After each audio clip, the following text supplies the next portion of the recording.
కర్నూలు జిల్లా పత్తికొండ అభ్యర్థిగా టీడీపీ పార్టీకి చెందిన కేఈ శ్యాంబాబు నామినేషన్ దాఖలు చేశారు. మార్కెట్ యార్డ్ ఎన్టీఆర్ సర్కిల్ నుండి పెద్ద ఎత్తున టీడీపీ కార్యకర్తలతో ర్యాలీగా బయలుదేరిన కేఈ శ్యాంబాబు తహసీల్దార్ కార్యాలయంలో నామినేషన్ పత్రాలను అందజేశారు. అనంతరం వైసీపీ ప్రభుత్వం అరాచకాలకు ప్రజలు విసిగిపోయారని, గద్దె దించడానికి సిద్ధంగా ఉన్నారని, రాబోయే మా ప్రభుత్వంలో ప్రతి గ్రామానికి తాగునీరు అందిస్తామని శ్యాంబాబు అన్నారు. వైఎస్ఆర్సీపీ గవర్నమెంట్ లో ఒక్క చెరువులో నీళ్లు కూడా నింపలేకపోయారు. ఇక్కడ ఉన్న సమస్య చూస్తే తాగునీరు, సాగునీరు, రైతులందరూ వెలవలాడుతున్నారు.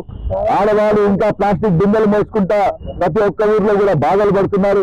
మరి రాబోయే కాలంలో మనం ఈ బాధలన్నీ కూడా తీర్చి ఈ పత్తికొండలో ఈ కరువు కాటకం అనేది ఎప్పుడు ఉండదు. ఇక్కడ ఉన్న సమస్య చూస్తే తాగునీరు, సాగునీరు, రైతులందరూ వెలవలాడుతున్నారు. ఆడవాళ్ళు ఇంకా ప్లాస్టిక్ బిందెలు మోసుకుంటా ప్రతి ఒక్క ఊర్లో కూడా బాధలు పడుతున్నారు. మరి రాబోయే కాలంలో